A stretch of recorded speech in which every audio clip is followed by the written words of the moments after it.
Ang CEO ng Binance na si Changpeng Zhao or CZ ay nagbitiw na sa kanyang posisyon habang ang mga otoridad or authorities ng bansang US ay nagtatapos na sa kanilang ilang taong investigasyon dito sa kanyang crypto exchange na si Binance.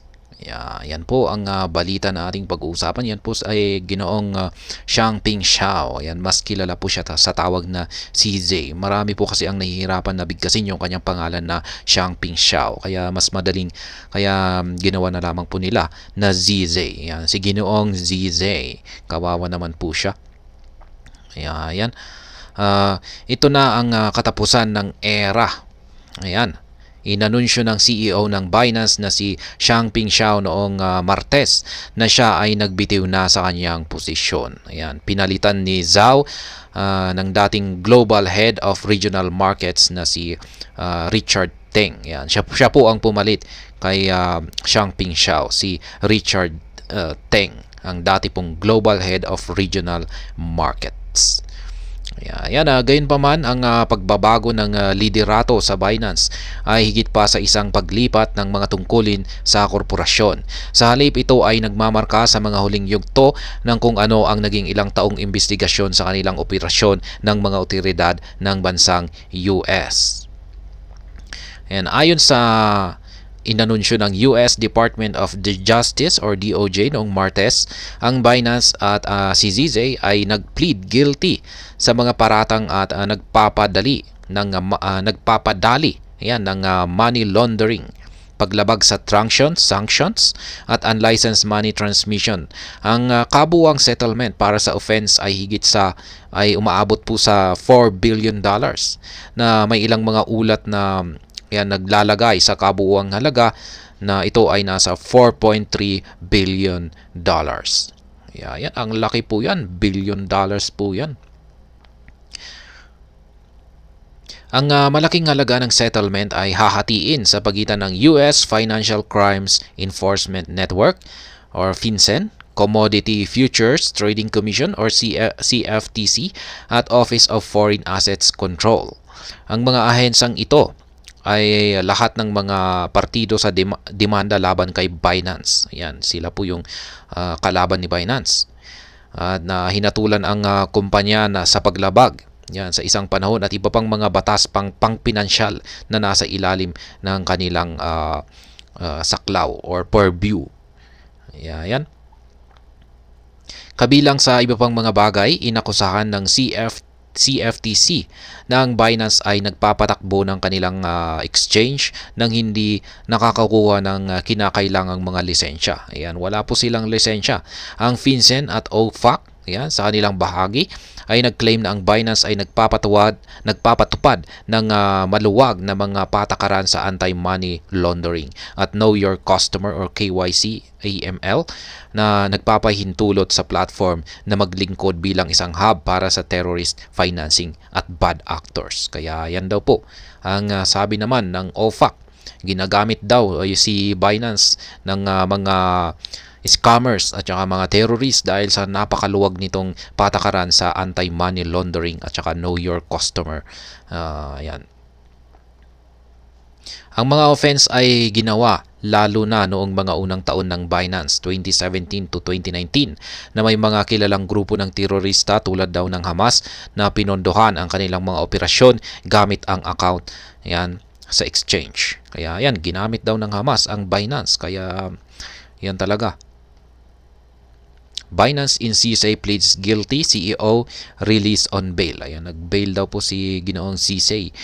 Ang Binance at ang kanyang CEO ay nag-plead guilty sa mga paratang na may mga mata na nakatutok sa pagsusulong ng pahina, ng pahina sa kung ano ang tinutukoy bilang isang mahirap, kabanata ng pag-aaral at paglago para sa negosyo. Yan, sa kanilang opisyal na pahayag na nag-aanunsyo ng resolusyon, inamin ng Binance na mayroon itong maluwag na mga patakaran sa compliance sa mga unang taon nito. Yan, inamin din po ni Binance. Gayunpaman, inaasahan din ng palitan or ang exchange ang mga gumagamit na ito ay nagpatibay na ng compliance sa pamamagitan ng mahalagang mga pag-hire at pagpapatupad ng ilang mga pangunahing hakbang sa industriya. Kaya yan, inamin po ito ni Binance na talagang meron silang kakulangan sa compliance pero sa mga unang taon lamang nito at hindi naman po hindi naman po hanggang sa ngayon. Kaya yan, karagdagan pa ang mga paratang na itinaas laban kay Binance ay hindi kasama na ito ay nag-misappropriate ng mga fund ng user o nag-commit ng anumang market manipulation. Sa halip, sila ay pangunahing may kaugnayan sa compliance at naglingkod bilang isang learning curve para sa kumpanya sa hinaharap. Yan, samantala, ang dating CEO ng Binance na dati nang inaresto ng mga otoridad ng US bilang bahagi ng plea deal ay pinalaya na po sa isang $175 million na bail bond. Ayan, yan po ang binayaran ni Ginoong ZZ. Ang pagpapalaya ay nagbibigay daan kay Changpeng Zhao na magpatuloy sa kanyang kalayaan hanggang sa siya ay magpakita muli sa isang korte ng US para sa sentensya sa February 23, 2024. Ang dating CEO ng Binance ay papayagang bumalik sa UAE at bumalik sa US 14 na araw bago ang kanyang sentensya. Ayan, ang dami po niyang kakaramping kaso. Ayan po yung yung paper. Ayan, yung CZ bail terms. Ayan yung kanyang bail terms. Ayan, ang original na sentensya para kay ZZ ay hanggang 10 taon sa bilangguan. Ngunit ang sentensyang ito ay nabawasan sa 18 na buwan bilang bahagi ng plea agreement. Nagbayad din siya ng $50 million na multa, habang ang hukom sa kaso ay maaring tumanggi rin sa pagpapataw ng sentensya batay sa oras ng pagkakakulong at sa halip ay magpatupad ng karagdagang mga multa. Ayan, BNB drops, bumagsak po siya ng 9% at nakita po natin yan sa technical analysis natin kanina. Kaya ayan, marami pong mga users ni Binance ang medyo parang nababahala na kasi ano na nga ba ang mangyayari kay Binance kung wala na si Ginoong CC. Ayan, ang plea agreement sa pagitan ng Binance at ng government ng US ay nagbibigay daan sa kumpanya na magpatuloy sa operasyon. Gayunpaman na may mga opisyal ng gobyerno na nagbabantay sa kanyang mga operasyon. Hindi tiyak kung ang native BNB coin ng Binance ay magpapatuloy na maglaro ng isang mahalagang papel sa ecosystem. Kaya ayan, maski ganyan ay maski bumaba na po sa pwesto si Ginoong Changpeng Zhao ay tuloy pa rin naman po yung kanyang operasyon. Ang mga trader at investor ay nag-espekula sa pag-unlad na ito. Ayan, na nagdulot ng pagbaba ng presyo ng BNB ng 9%. Yan, sa mga oras na sumusunod na sa balita ng settlement ng Binance. Matapos maabot ang isang mataas na halaga na humigit kumulang $272, bumaba ang BNB hanggang sa mababang halaga na $224 at nag-trades. Ito ay kasalukuyang nag-trade sa $234 sa mga oras na nailabas ang balita na ito. At sa ngayon ay nananatili ang asset bilang ika-4 na pinakamalaki na crypto sa pamamagitan ng market cap or market capitalization na may halaga na $35 billion. Ngayon, ang masasabi ko naman dito, ang mga pangyayaring ito ay malaki talaga ang epekto nito sa mundo ng cryptocurrency. Ang pagbibiti ni Changpeng Zhao bilang CEO ng Binance at ang malaking halaga ng settlement na $4.3 billion ay nagpapakita ng kahalagahan ng compliance sa mga regulasyon, lalo na sa industriya ng cryptocurrency na kilala sa kanyang volatility. Sa pagbaba ng presyo ng BNB na 9% matapos ang balita na ito, ay balita na pagbibitiw ni Ginoong Changpeng Zhao ay isang natural na reaksyon ng market sa mga ganitong uri ng balita.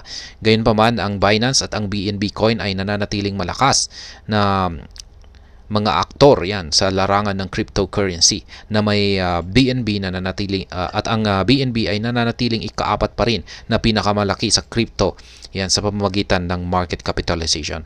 Ang mga pangyayari ito ay nagpapakita rin ng patuloy na pag-unlad at pag-mature ng sektor ng cryptocurrency. Habang patuloy na dumarami ang mga regulasyon at oversight, inaasahan na magiging mas ligtas at transparent ang market para sa lahat ng mga stakeholder, mga holders, mga investors, ayan, maging mga traders. Ang mga hakbang na ito ay bagaman maaring magdulot ng mga pagbabago sa maikling termino, ay mahalaga para sa pangmatagalang kalusugan or health at stability ng industriya ng crypto. At ayan, hanggang dito na lamang po tayo sa video na ito. Sana po ay inyong nagustuhan ang aking paliwanag dito. Kung inyo po itong nagustuhan ay pakiclick lamang po ang like button nito. Para naman po sa mga bago lamang dito, kayo po ay aking inaanyayahan para mag-subscribe. Pakiclick na rin po ang bell icon nito dahil ito po ang siya magsisilbing notification nito sa mga bago kong videos na akin pong ina-upload sa aking YouTube channel na ito. Marami pong salamat sa panonood. Ingat po tayo lagi at God bless po sa ating lahat.